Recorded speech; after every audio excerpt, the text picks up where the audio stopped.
Welcome to the Startup Grind. Please stand up and give us a resounding welcomes for Reid, Hoffman, and Greg. Woo! Thank you! Welcome. Thank you so much. Woo! Good job, guys. Thank you. Okay, we'll get started. Yeah. All right, can everyone hear us? All right, so clearly we're not going to be doing the hammer dance later. Maybe not even if I'd sprained my foot. Right. Okay, so I'm super excited to be on stage with Reid. I thought the fun way to get started is, given that we have a lot of budding entrepreneurs here, is I'd like to tell the story of how Reid and I first met. And those 12 years ago, and Reid has been such a great friend and mentor since then, and really dates back to when I was just getting started as an entrepreneur myself. So really, it was in late 2001. I just graduated from college, moved out to the Bay Area to start a PhD in physics at Stanford. And I had a little website that I had worked on with my co-founder and good friend, Johan Schleiersmith, called CrushLink. So it's this website where you can make a list of everyone you have a crush on, and they all get an email saying someone has a crush on you, and they would come make their own list, and if two people match, then we tell both people. Otherwise, no one ever finds out. And so we actually revealed over 2 million secret crushes that people had between each other, and thus created a lot of love in the world. So we had come to Silicon Valley to both do PhDs in physics, and Reid was the third person I met in Silicon Valley, and if only everyone could be so lucky. Luke must have been number 2. Luke Nosek was number 2, yep. And then Steve Osku was number 1. So Steve and I had known each other from high school. Yep. Steve roomed with Luke, and then you were Luke's boss. Yes. And so we started off, really, I wanted to know Reid just so he could help me sell CrushLink. He had previously had a startup called SocialNet that sold to a dating company called MatchNet, and we were talking with MatchNet about selling CrushLink. And Reid's known as a great negotiator, and so the whole plan was to sell CrushLink and be done with that internet thing, and be physicists, because that's what we really wanted to be when we grow up. This was in late 2001, literally a couple months after 9/11. And it was the worst time to try to sell a company. And it was really with a lot of Reid's encouragement that we decided to start building CrushLink and several other companies later into real companies. And in the last 12 years, Reid's just been an invaluable friend and mentor, helped me hire my first ever employee, helped me at one point hire a CEO, at one point helped me navigate parting ways with that CEO. Introduced me to my first ever angel investor, introduced me to a whole set of VCs, coached me through the VC fundraising process, and so on. And that was 12 years, and that's just been a really fruitful 12 years. I think a really fun fact is when we met 12 years ago, I was 22 and you were 34. And 12 years later, I'm 34. So wow, I am Reid's age when we first met. And I just thought of this on the drive down, that because we're 12 years apart, we must be the same sign on the Chinese zodiac. And so this year's the year of the horse. A new fun fact. The year of the horse. Next year is the year of the ram. So you're talking to 2 rams up here. So I just want to quickly introduce us by telling that story. And well, actually, let me just add something. Yeah. I mean, one of the things that was, one of the delights of talking to entrepreneurs is that every so often you learn stuff in the first hour or two when you're talking to someone. And talking to Greg and Johan, part of what it made me realize, now we had understood virality pretty well from PayPal and other things, but it made me understood that there was a depth of knowledge to attack that problem. And it was literally in the first hour. And I was kind of like, whoa, this is important. You sure you want to do that theoretical physics thing? Gotcha. Yeah, I should have said, and Reid at that point was a VP at PayPal. Yeah. And a lot has happened in the last 12 years. Yes.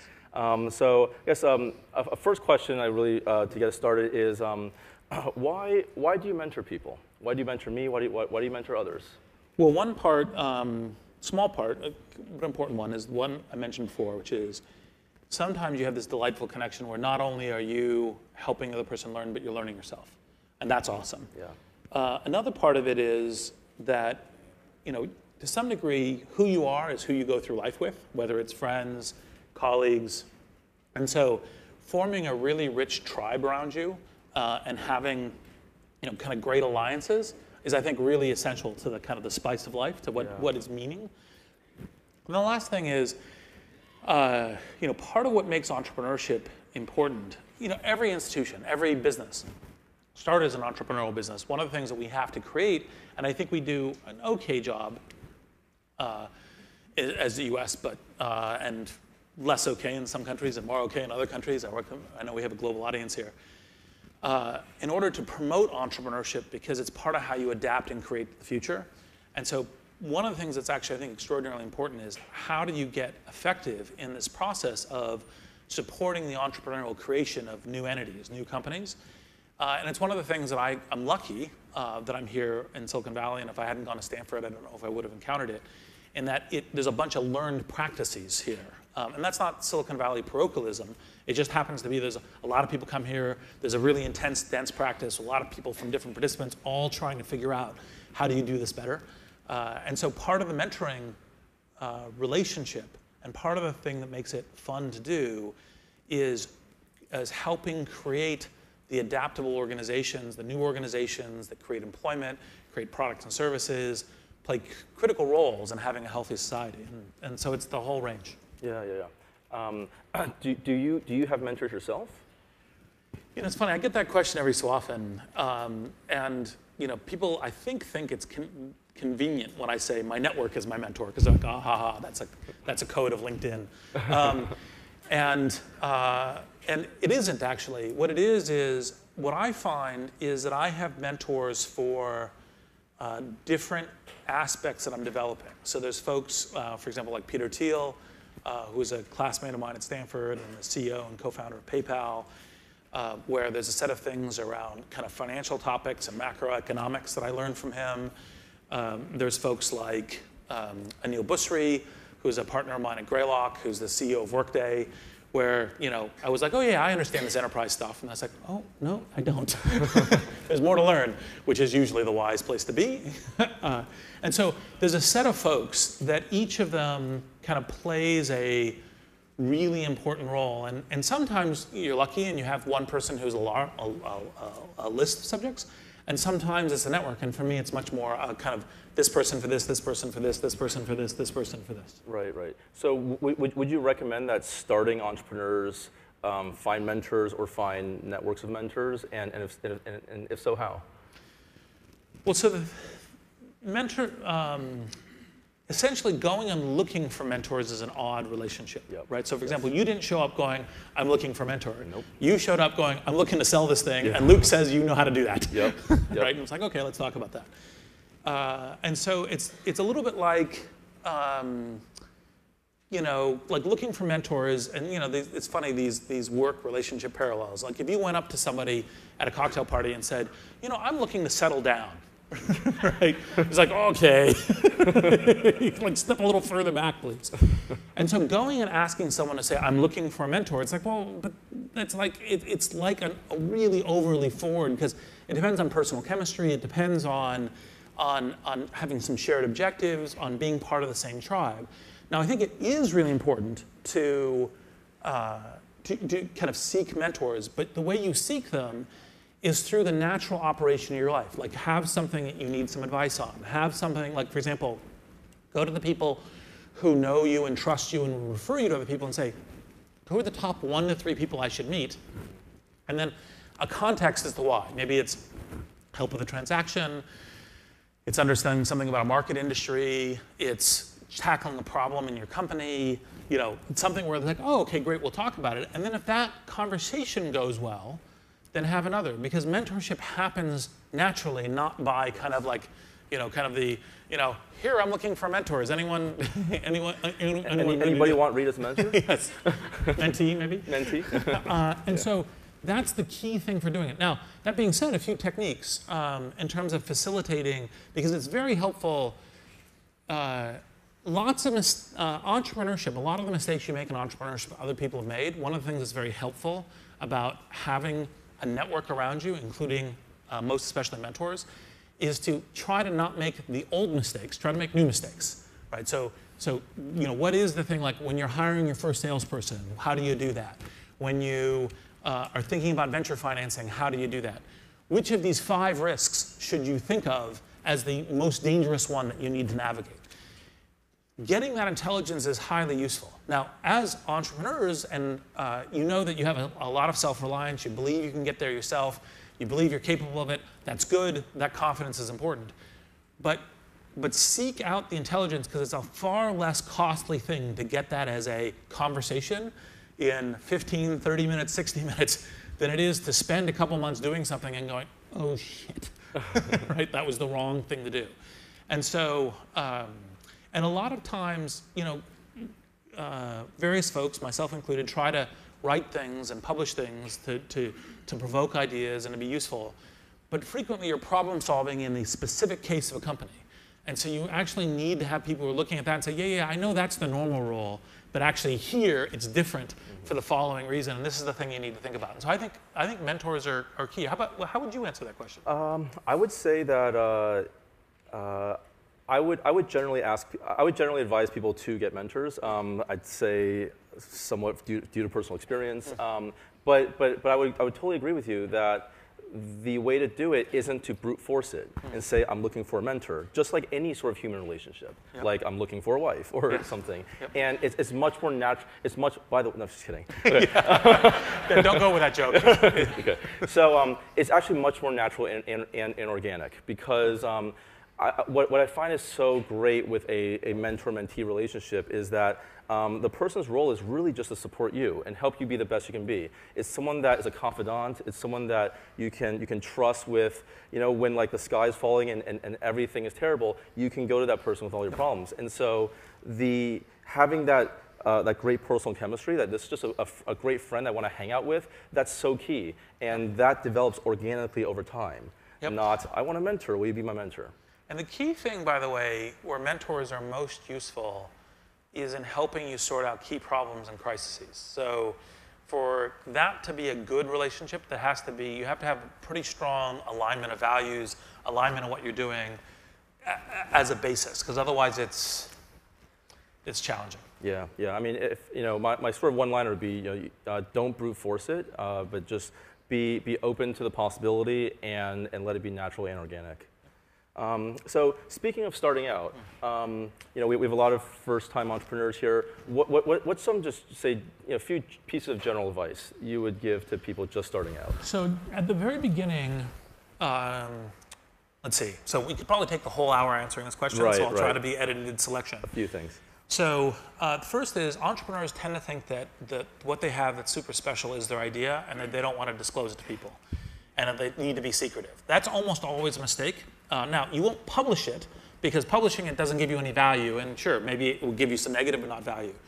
But more or less, anyone that's smart that will talk to you, that could potentially give you advice, they don't even have to be subject matter experts, but they have some kind of like for example, they're just like, oh, look, they're another smart person in the technology industry, maybe they'll have something to say. Talk to them, and obviously if they get tired or start looking off in the space, then stop, right? Yeah. But try to get as much input from your network as you can in order to measure what are your key problems and so forth. So for example, one of the things that is a frequently under-commented part of the venture process that's very handy is that when you go and pitch a number of different firms, if you're hearing the same objection from a number of them, pay a lot of attention. It doesn't mean that it's necessarily fatal, but it means that a collective intelligence of people who play this game a lot go, this is usually where the landmine is. This is usually where you blow up. Yeah. And so you better have a pretty good story as to why you're not blowing up there. Mm-hmm, mm-hmm. So the first thing is, get as much intelligence as you can. Yeah. Second thing is, the way pivoting early is frequently important. And so part of what you want to do, and this relates to the network intelligence point, part of what you want to do is gather enough insight that even before you've built your product, got your financing, launched it, because the normal thought on pivoting is, like, hey, I went and built everything, and then, oh, look, customer feedback, and now I pivot. that can be months late. And so part of talking to a lot of smart people is that's informing the framework that I use is an investment thesis. You have an investment thesis about why it is you think your product or service, your company is a good idea. And it has something to do with competition, it has something to do with market opportunity, it has something to do with competitive differentiation, something to do with how you can acquire customers, but you have that thesis.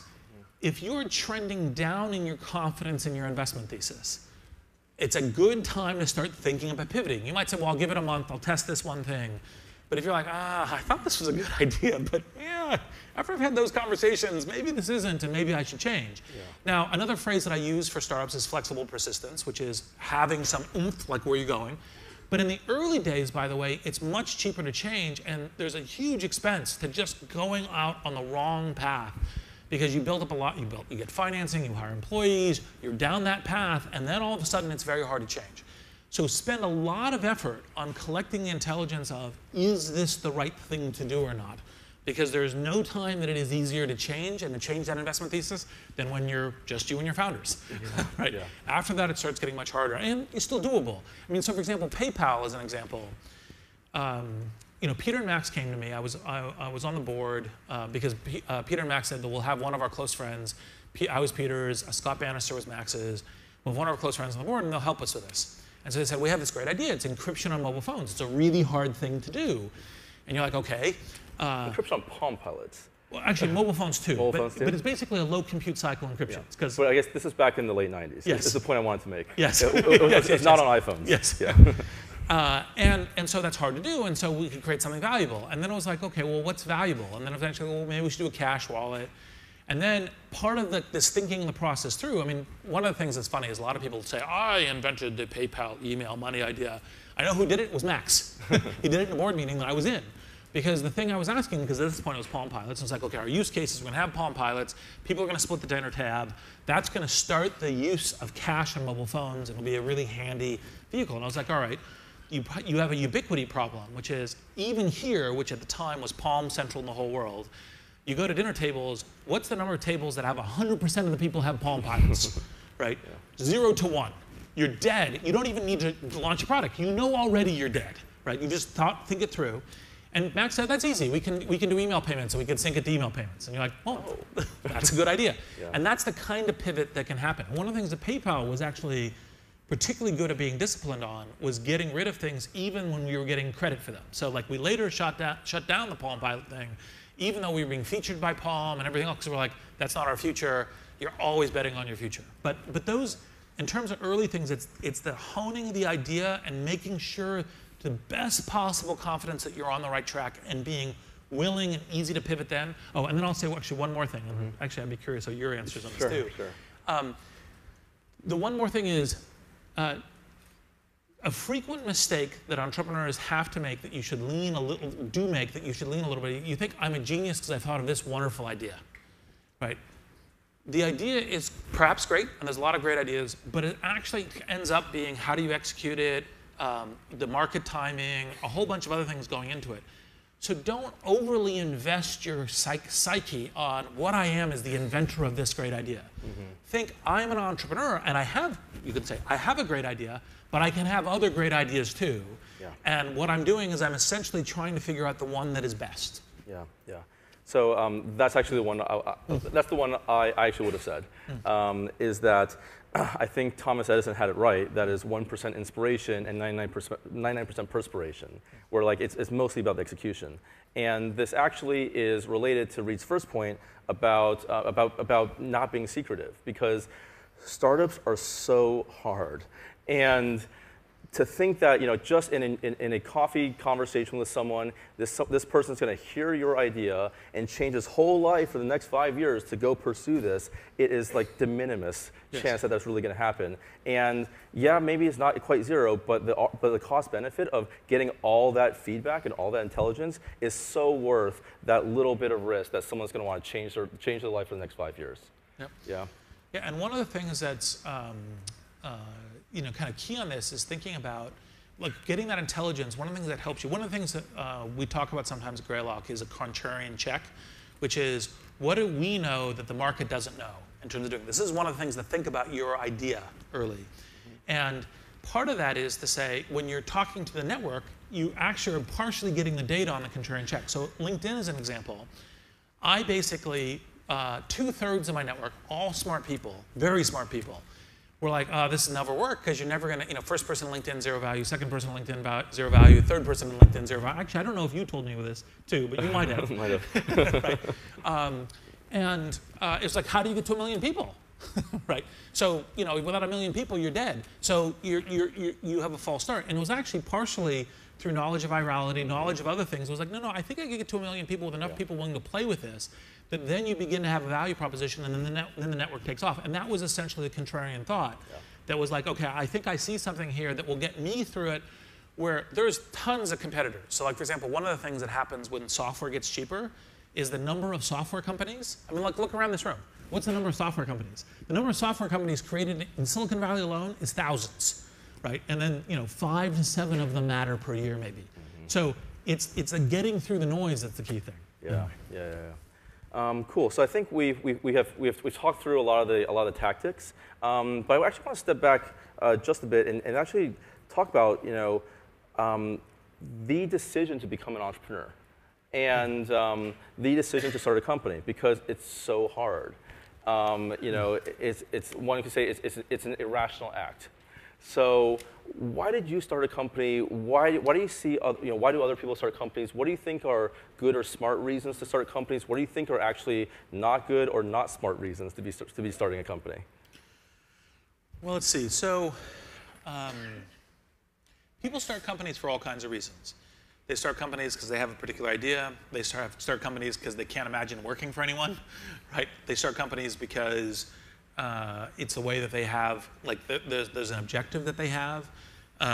They love a technology, and that they want to play with this technology. There's all kinds of things that get to company foundation. And the principal thing that kind of distinguishes between, the attributes that distinguish between smart and not smart is, for one thing is, most startups fail. Right, and if you think, all entrepreneurs think that they outdo the averages by a large multiple. You wouldn't be doing it otherwise. Right. It's a good thing.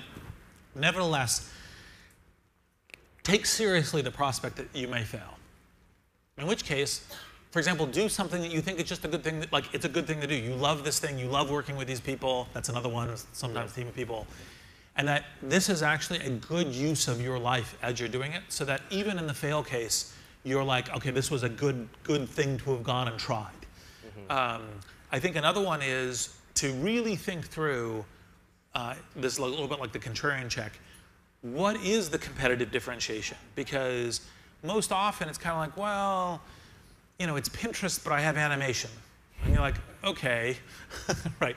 Why do you think animation really makes a big difference, right? Or, and so you really have to really think through what is the thing that actually makes this unique, because one of the things that happens, especially in the consumer internet, but I think broadly of everything else, is if you don't have 10x, 100x differentiation in terms of what you're doing, it doesn't mean anything, right? I mean, sometimes you can get something going, but it's much more difficult.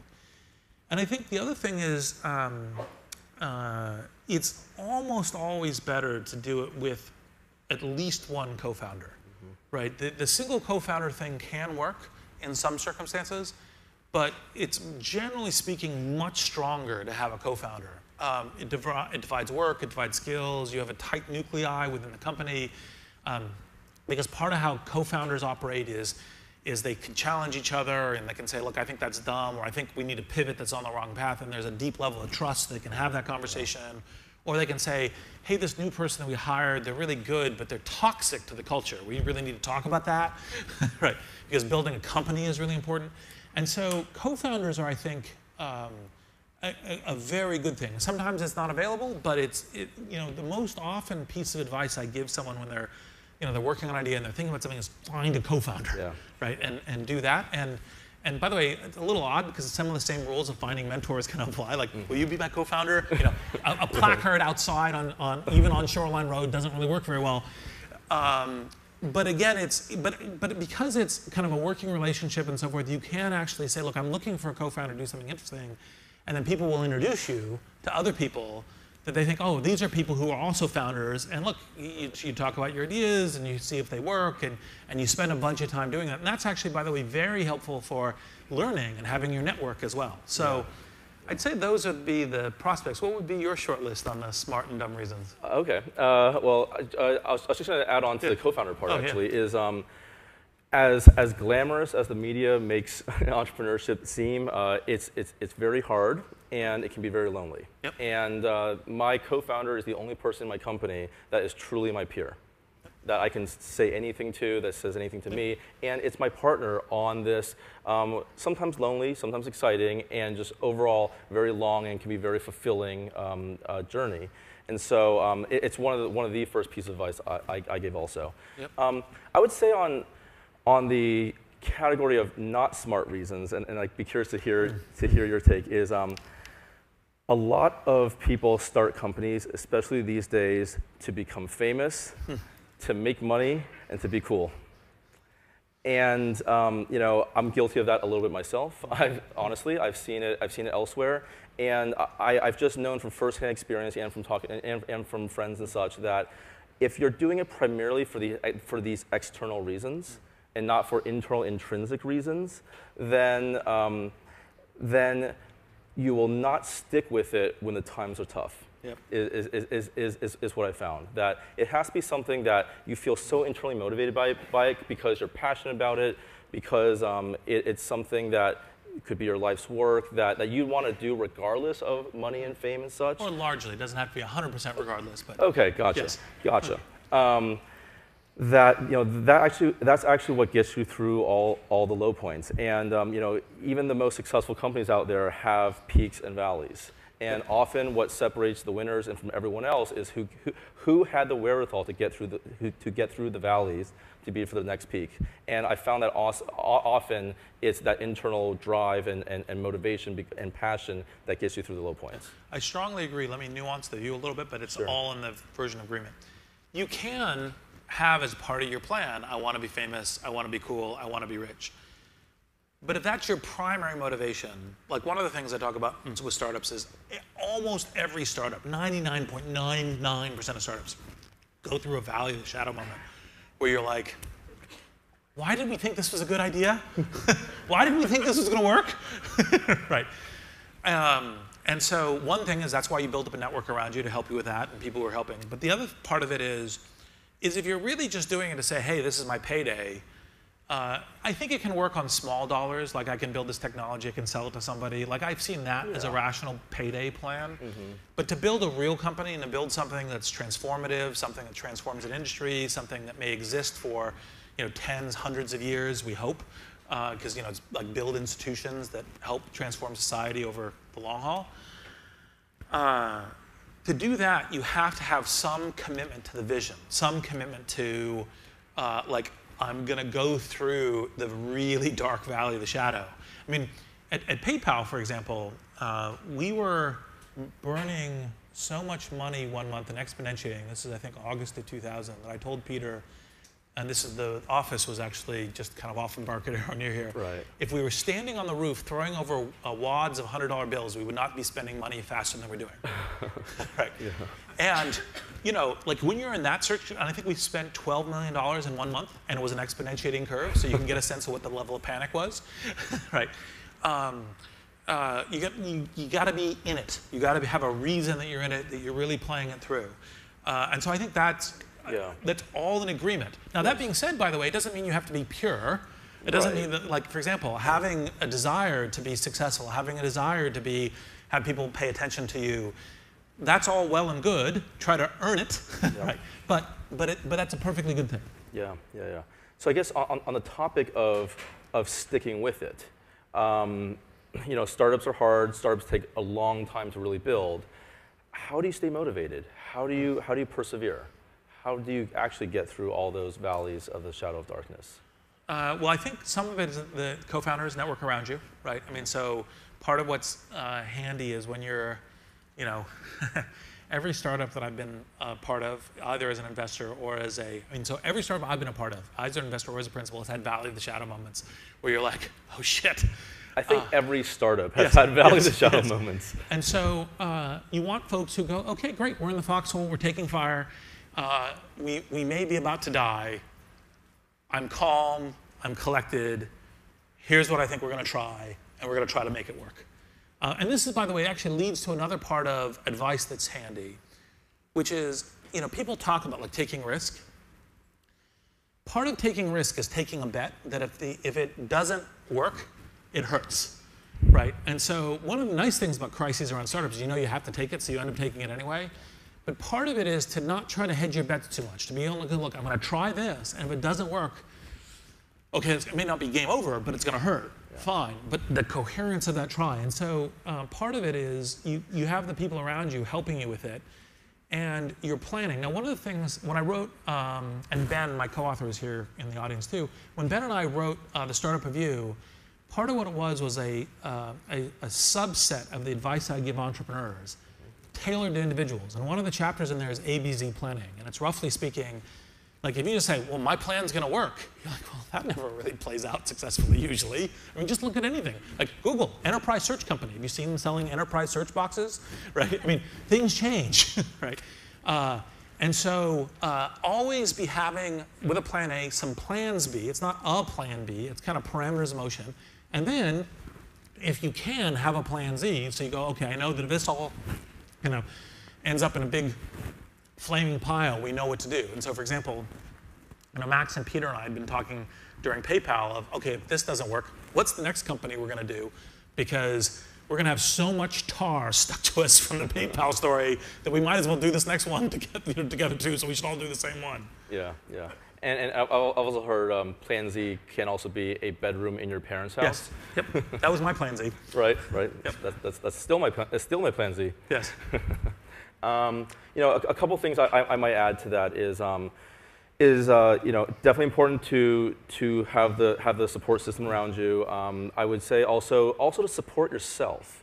And one way is actually to take care of yourself, like health-wise. Get enough sleep, eat right, exercise. All these things actually help you be a lot more effective at work. I think in Silicon Valley there's this lore on 14-hour days. We work 7 days a week. We sleep under our desk, and there's almost like there's a badge of courage around that. And I'd say that if you're able to have a lot more balance in life and really take care of yourself, you'll actually be that much more effective at work. Let me nuance that point of view. Yes. You're much better at that piece of advice than I am, clearly. Although I'm working on it now. Yes. And so the nuance is, it is really important. You're running a marathon. You got to run the long game. You got to keep your health up. It's a really important thing. On the other hand, you're running in a race. And so it's not code for, like, for example, I got pitched once by people come through town trying to figure out how to build Silicon Valley and other areas of the world. One of these politicians who came through town, who obviously, since shouldn't kiss and tell, I won't name here, said, well, what we have is we have a balanced life. And I'm like, right? Because the whole thing is startups are walking dead, right? So the classic metaphor I use for this is throwing yourself off a cliff and assembling an airplane on the way down. The reason for that is to understand the mortality part of it, and that all-time compression matters. Right? Yeah. And so and a financing round is only a thermal draft. So you really got to get the plane established, the plane built. And so part of it is you want to, long game, you want to keep your health in terms of doing it. Yeah. Simply clocking hours is dumb. But working hard intelligently is mandatory. I literally don't know anyone who has succeeded where it hasn't been, like for example, one of the funny debates I had with, and this is kind of particularly funny because I'm now partially on the VC side, but with my VC friends, was they said, well, we work hard too. And I'm like, yeah. On the weekends, you take phone calls from the entrepreneurs when you're home. The entrepreneurs are in the office. Yeah. Right? So yes, you work hard too, because actually, by the way, venture guys have a lot to do and work harder than you'd think. You think, oh, I just sit around and take meetings and say yes or no. There's a lot more work to it than that. Yes. But the entrepreneurial thing, generally speaking, if people aren't working 6 to 7 days a week, generally, usually you're not going to succeed at a high scale, at least for a while. Now, eventually you get back, and you do need to take time to keep healthy. And all. I agree with the advice. It's just there's a nuance of it's not balance, it's run hard, but intelligently. Gotcha. So are there any other, so I guess, there's so much more, there are so many resources available these days to entrepreneurs. I mean, so much more than when I started. I'm sure when you started. A lot gets written about fundraising and things like that. Are there other things that you think are crucially important to building a company that really aren't talked about that much? Well, I try to, when I think about them, I try to publish them. Yeah. So one of them was, there's this kind of. There was a previous cult that founders never become the scale CEOs, and so you replace them. Then there was a cult that all the founders should be the CEOs. And the actual thing is something in between these two. And the key thing that I wrote in this essay was trying to figure out, to get people to realize that there's this classic thing where founders are only there when they're like around the garage or around the dining room table when it starts, and that's the founders, and that's it. I actually think part of the process of hiring a CEO, or in some cases a COO, is you're hiring essentially, and maybe sometimes other executives as well, you're hiring essentially a co-founder, later stage. And that's, in addition to all the skill sets, that's what you should be looking for. And that was part of the reason of doing that essay, because it was a sense of, don't believe this simple dictum of, hey, every time you get to scale, you should get a scale person, and entrepreneurs are good at the early stage and not as good at scale, because clearly some of them can do scale. There's a parade of those folks. It's a short parade, but a parade. And then there's other folks who are like, founders should stay CEO. Any other replacement CEO is a terrible idea. And it's like, no, that's clearly also not the case. You've got Jeff and myself at LinkedIn. You've got there's a set of folks to do this. I think the key thing is when you're thinking, I'm not just hiring someone who has a skill set who complements me, now in a way that if I were bringing in a co-founder now, how they complement me, but complements me in the specific skills of massive scale and interest in this. Because one of the things about doing jobs is that you're never world-class about anything you're not passionate about. So if you're not passionate about, oh my God, I really love organizational culture and building large organizations, you're not going to be world-class at it. It's just not possible. You actually have to be passionate about that in order to do it. Now, maybe you can hire people to help you and so forth. But so one of the inventories to take is, what are you actually so passionate about that you wake, because part of the test for this is you wake up Saturday morning thinking about how to improve, right? Where you're like, okay, this is something I really need to be working on. And if it's like, oh, building the culture of large-scale organizations, well then scale stuff is stuff you want. If it's like, no, don't want to think about that, would rather think about product problems or business strategy problems or other things, then those are things to do. Yeah. So that's one. I'd say another might be that one of the key things that people don't, I think, put as much, well, I don't know if it's commented on enough about assembling the network around you. I mean, some of that's the early ideas. Right.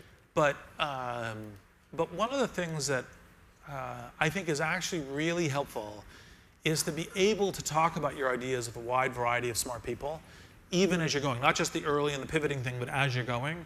And so that doesn't necessarily mean you have to go to lots of events. It doesn't mean you have to go to lots of dinners. You might or might. But it is really important to do that. And part of what, what you should do is you should always be, like, for example, when gathering interesting intelligence and utility. So say, for example, I'm meeting someone from Google. And I say, well, I'm curious about Android. Well, ask them about Android. It's like, okay, I'm a public company. There's not very much they can tell you. It's kind of like it's awkward for them. You're kind of asking them to betray confidence. So you get something like, oh, look, Android's doing really well. It's got an increasing number of handsets, and the usage is going way up. What else do you want to know? You're like, oh, I knew that already. Ask them about iOS, right? Always be learning in this regard, because they can talk about iOS. Apple's not their company. They study it a lot, right? They know what's going on. And they may have something that's useful there for thinking about how you're thinking about how the tech space evolves, how mobile evolves, because if you're doing software startups and you're not thinking between mobile primary, mobile first, mobile majority, you're probably off base. You should be thinking mobile, mobile, mobile in terms of it. That's an old point, but just in case. In case anyone didn't know about mobile. Yes, exactly. Just in case. So those would be that kind of intelligence gathering would be another one. What would be the ones that you would add in? So things that don't get talked about enough. Yeah.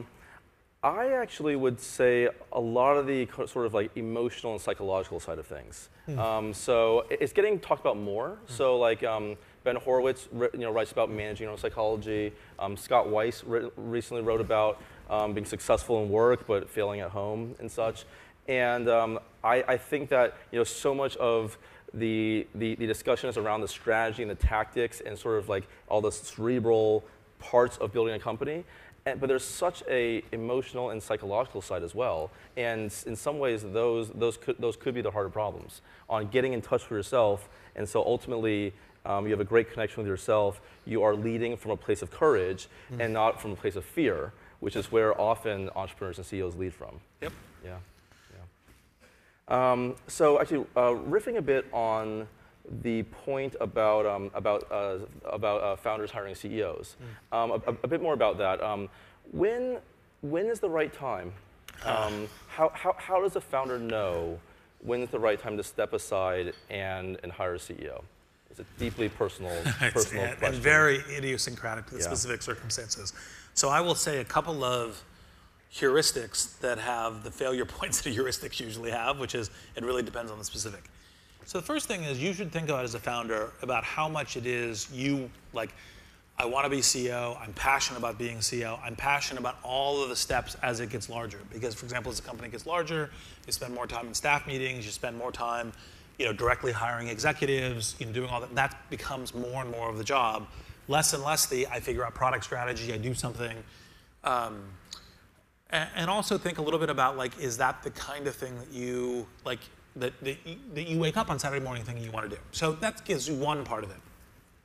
Second part of it is to try to be realistic about when you're not hitting the curve. It's always hard. It's one of the reasons co-founders are useful, trusted advisors are useful, because people who you can talk to say, look, you're not hitting the curve. And by the way, you should ask, because generally speaking, they think it's your baby, they want to be supportive, the people are your allies. So like, for example, one of the things that I love about working with Brian Chesky at Airbnb is literally every single thing we do together, he turns around and says, how do I do that better? Right? Yeah. And so I've now come to learn that as an expectation, but that's actually the right way to be. Like, actually, I was thinking, I should do that more often. And actually, specifically, one of the things is what to improve there is a very good question. Because you said, for example, I get off stage here and I say, how did I do? People say, oh, you're great.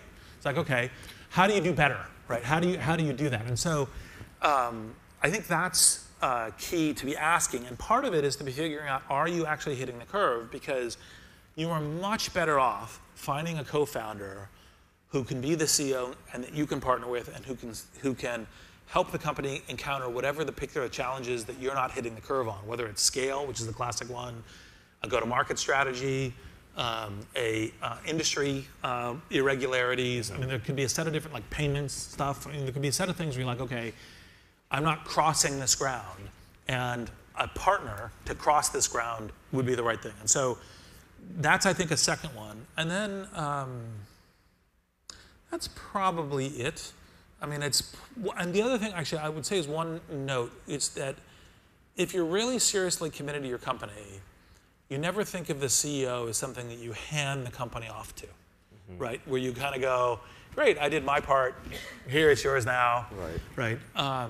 You're always with the mindset of what is best for the company. Yeah, what is best for the company, and it's almost never, the best thing for the company is for the founder to say, I'm going to spend 2 years in Fiji. I'm going to go found something else, right? Right. Now, you might say, look, I need some help. I need a sabbatical. That's fine, et cetera. But to more or less, because, by the way, you can't attract a co-founder that way either. You say, here, come be a co-founder, and by the way, I'm heading for the door. Right. Like, okay, what kind of co-founder are you going to get when that's the scenario? And so I think it's key to continue to think that way. And so, for example, I have an office at Greylock, but I also have an office next door to Jeff's at LinkedIn. Yeah.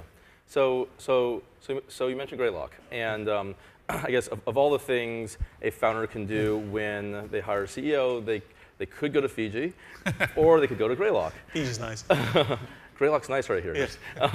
So why did you make that decision to join Greylock? So a couple reasons. I mean, it goes everything from the personal to the structural and kind of a startup idea. The personal idea was David Z was the by far and away most helpful board member that I had on the board.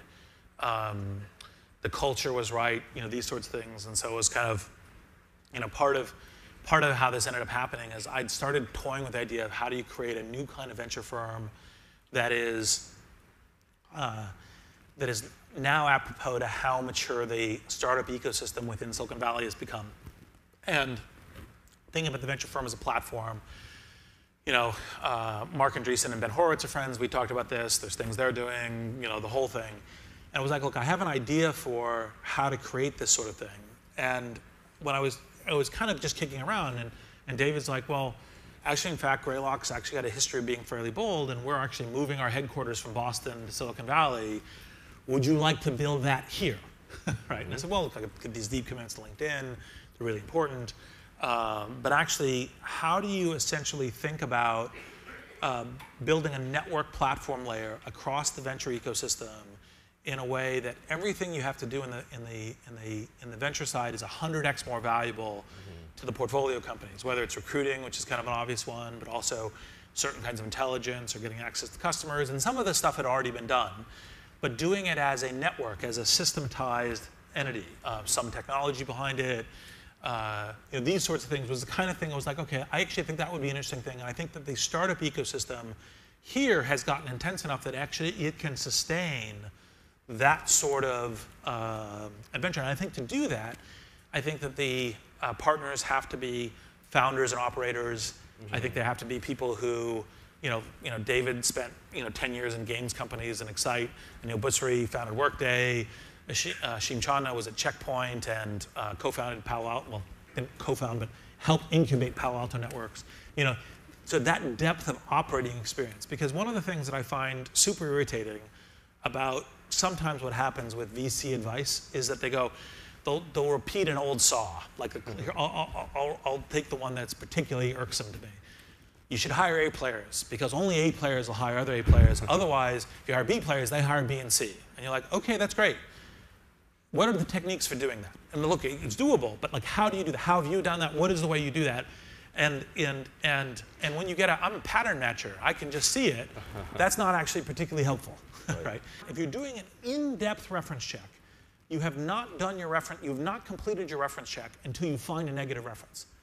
Absolutely everybody has a negative reference. You stepped on someone's toes, you pissed someone off, you broke some glass in some way, you were young and immature at some point in your career, big surprise, right? Something like that. And so if you have not found a negative reference, you have not done that. And what David did when he was doing the investment in me was super cool. I was like, oh, this is great. I'm going to start doing this. This is awesome.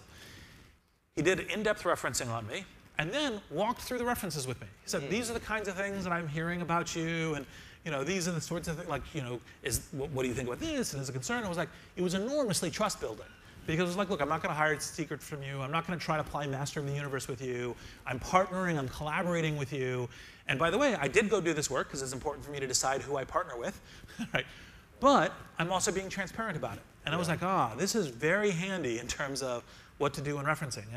And there's a whole set of techniques about how to, and some of them vary depending on which functional area and which level. But like in terms of how do you figure out who are the superstar players? And that's the kind of thing that people who have tried to solve this problem, because like for example, if you believe that like, hey, it's just my gut, I can interview for someone for 30 minutes and I know that the 10,000 or 100,000 to 1 odds is you're self-deluding. It's not to say they might not be good, but you're taking a random roll, right? And actually, like reference checking and other kinds of things are super important. Yeah. Okay. And I think maybe one last question. At the end of the day, though, how big a factor is luck, pure luck, in startup success? So, I don't think that and I'll say why. I think every majorly successful startup has some luck to it. And the simplest way to look at it is how fierce was the competition early? Because when you have fierce competition early, that actually, no matter how good you are, retards your ability to get above the noise, and at least the speed and all the rest. And so, I mean, for example, Google, amazing operation. It's very smart folks. Super engineering culture. It helps when Yahoo says, take our search business. It's valueless, right? That's a handy thing. That's part of what goes in the luck category. Right. Because if they were like, no, we're fighting you right now for the search business, and we're gonna keep developing it, and we're gonna market it, then it's much harder. And so, so there's almost always more luck in any success than the folks who are the architects of the success would really be fully comfortable acknowledging. Yep.